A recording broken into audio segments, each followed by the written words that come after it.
So in assignment number 4, we're going to be eventually talking about long division with polynomials. And just to review that, we are going to start with a long division problem that just looks like this. 3,540 divided by 15. And what we're going to ask is, how many times do we think 15 goes into 35? And I know that that is 2, so I'm going to put a 2 up here. I'm going to take 2 times 15, which is 30. And then I'm going to subtract. So the 3's will always cancel out. We'll always get rid of a digit, but 5 divided by 0 is 5. And so then I'm going to bring down the 4. And I'm going to ask myself, how many times does 15 go into 54? And I'm pretty sure that that's 3. 3 times 5 is 15. 3 times 1 is 3, plus 1 is 4. And then if I take 54 minus 45, again, we could subtract, make this 14, and 14 minus 5 is 9. And then that makes this a 4. 4 minus 4 is 0, so those, again, cancel out. Then I'm going to bring down the 0. How many times does 15 go into 90? And I believe that's 6. 6 times 5 is 30, so I'll put the 3 up here. 6 times 1 is 6, plus the 3 is 90. And when I subtract, I get 0. And so I could do something like this. I could say 3,540 factored is going to be 15 times 236. And that's what we're going to get back to later on in this video. But before we do that, we're going to start with a question that looks like this. Post office would like to double the size of its largest box, which is 12 by 12 by 5.5. And they want to do this by increasing the dimensions, each dimension by the same amount. And so we want to know, what is that dimension, what is the new dimensions of the new box going to be? Well, the first thing we're going to do is we're going to take 12 times 12 times 5.5 to figure out what the volume currently is. And so the current volume is 792, because 12 times 12 times 5.5 is 792. And what we're going to do is we're going to take each one of these dimensions and we're going to increase it by a certain amount. I'm going to call that amount x. So instead of 12, it's going to be 12 plus x, or I'm going to write it as x plus 12. Same thing for the next dimension. It could be 12 plus x, but I'm going to write it as, well, I'm going to write it as x plus 12. And then the same thing with the last one, 5.5 plus x, but I'm going to write it as x plus 5.5. And that is going to equal a new volume that is doubled the old volume. And 792 doubled is 1,584. So here we have this equation, but it's not really in factored form because it's not equal to 0. So I'm going to just put this in standard form, which means I'm going to start by multiplying these two together. I'm going to FOIL it. So x times x is x squared. And then I'm going to take x times 12, which is 12x. But then I'll have another 12 times x, which is another 12x. If I add those together, that's 24x. And then when I take 12 times 12, that's 144. So when I multiply these two together, I get x squared plus 24x plus 144. But then I'm going to want to multiply that times x plus 5.5. So again, I'm going to FOIL here. X squared times x is x to the third. X squared times 5.5 is 5.5x squared. And then 24x times x is 24x squared. Then I'm going to take 24x times 5.5, which is 132x. And then I'm going to take 144 times x, which is just 144x. And then 144 times 5.5 is 792. And then this all equals the 1,584. Then I want to clean this up a little bit. So I'm going to add all the like terms. I will have x to the third. But then I have 5.5x squared plus 24x squared, which is 29x squared. Then I have 132x plus 144x, which is 276x plus 792 equals 1,584. But if I subtract 1,584, this is actually going to be minus 792. and now it's equal to 0. So this is my equation in standard form that I want to solve to figure out what x is going to be that's going to increase my dimension of this post office box. So what I did is I rewrote the equation so we can see it, and I got my calculator out to solve this equation, and I want to find the value of x that makes this equation true, and that's going to be what I'm going to increase my dimensions by. This is a cubic equation. It might have 3 solutions, but 2 of them could be imaginary. And so what I did is I have my calculator out and I typed it in there, x to the third plus 29.5x squared plus 276x minus 792. And then I'm going to go ahead and change my windows. So I changed my x values to go from -5 to +5. My y values go from -1,000 to 1,000. I'm counting by 100. And when I graph this, you can see there is a solution slightly above 2. And to find what that solution is, I'm going to go to second calculate. I'm going to move down to 0 because I want to find that 0. I'm going to move my cursor to the left of the 0 and press enter. I'm going to move it to the right of the 0 and press enter, and then press enter again so it'll tell me what my solution is, which is 2.274, or very close to it.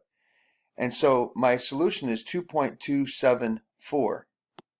So if x is equal to 2.274, that means my new dimensions, they were 12 by 12 by 5.5. My new dimensions are now going to be 12 plus 2.274, which is 14.274 by another 14.274, and then 5.5 plus 2.274 is going to be 7.774. And if you multiply those together, you get something really close to what we wanted, which is 1,584. And so that's kind of a lead into what we're going to be doing, or at least an explanation about why we're going to be needing to divide. Because not only sometimes we want just one solution, but sometimes we want to find all the solutions. And so let's just take an example like this. Let's say that we want to find all the solutions. We have that one solution is 7, but we want to find all of the solutions. Well, that means this would be equal to 0. That means we want to factor this. And so we would want to put this in a form that looks something like this, where we can factor this. I know if 7 is one solution, one of the factors has to be x minus 7. Because if this is equal to 0, when I solve this, I would have x minus 7 equals 0, and I would add 7 to both sides, and 7 would be one of my solutions. So if 7 is a solution, x minus 7 has to be a factor. But then how do I find this other factor? And just like we did at the beginning of this video, we're going to have to divide. And so we're going to use long division here. And so let's go through this problem using long division. And so we're going to have x to the third here minus 8x squared minus 13x plus 140. And we're going to divide it by x minus 7. So this is very similar to what you do using long division in the past. I'm going to ask myself, what do I multiply x by to get x to the third? And that's x squared. And so then I'm going to take x squared times this whole thing. X squared times 7 is negative 7x squared. X squared times x is x to the third.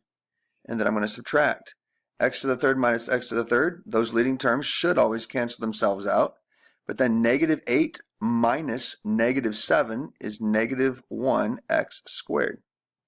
And then I'm going to bring down the 13x just like we brought down the numbers when we were using these with just actual numbers.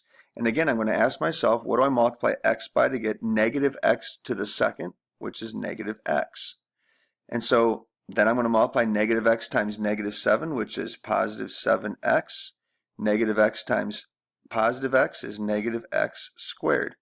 So now when I subtract, my leading terms will cancel. And a negative 13 minus 7 is negative 20x. And then I'm going to bring down the positive 140. And so then again, I'm going to ask myself, what do I multiply x by to get negative 20x? And that's negative 20.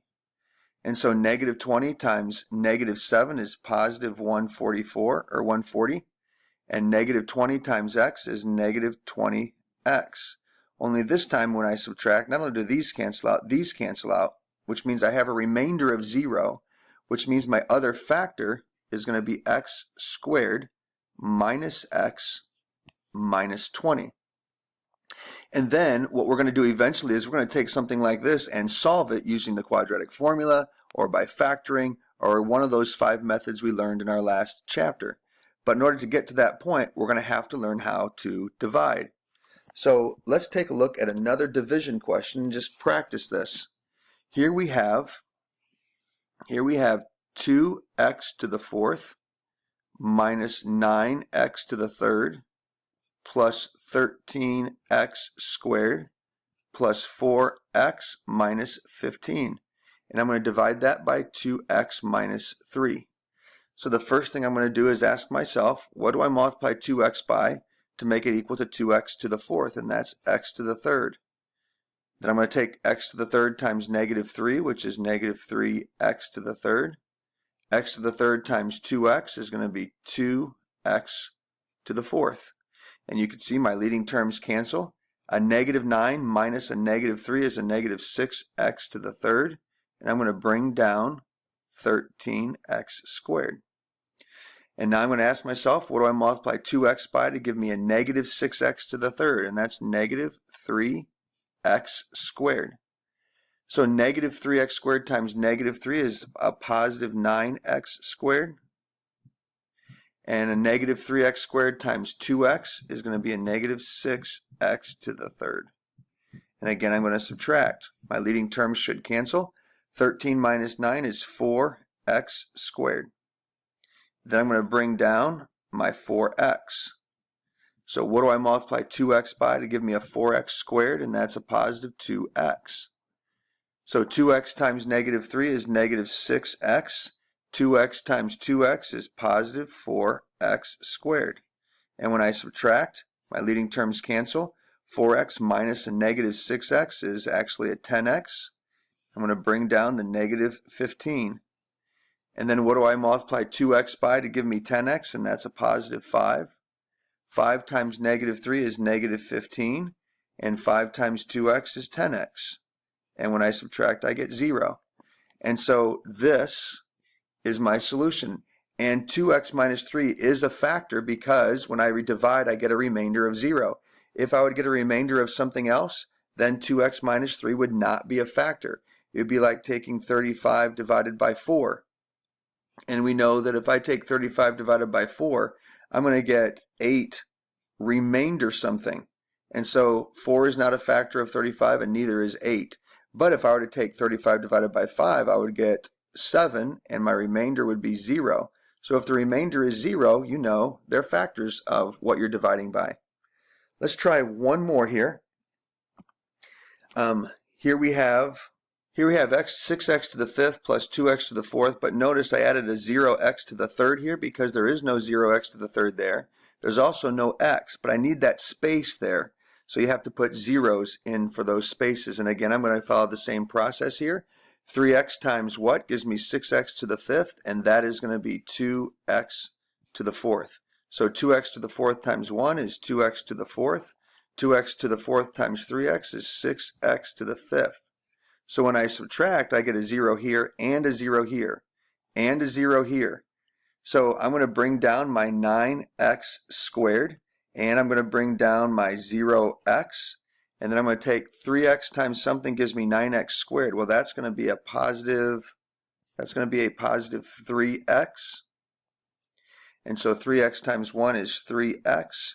3x times 3x is 9x squared. So when I subtract 0 minus 3x, that's negative 3x. I bring down the negative 11. 9x squareds cancel. 3x times negative 1 gives me negative 3x. And negative 1 times positive 1 is negative 1. So when I subtract, negative 11 minus negative 1 is negative 10. And so these are zeros here. And my final answer is going to be 2x to the 4th plus 3x minus 1, remainder negative 10. And that means that 3x plus 1 is not a factor of this polynomial because I have a remainder. but you can see how I work my solution. Good luck with this, and we'll see you tomorrow.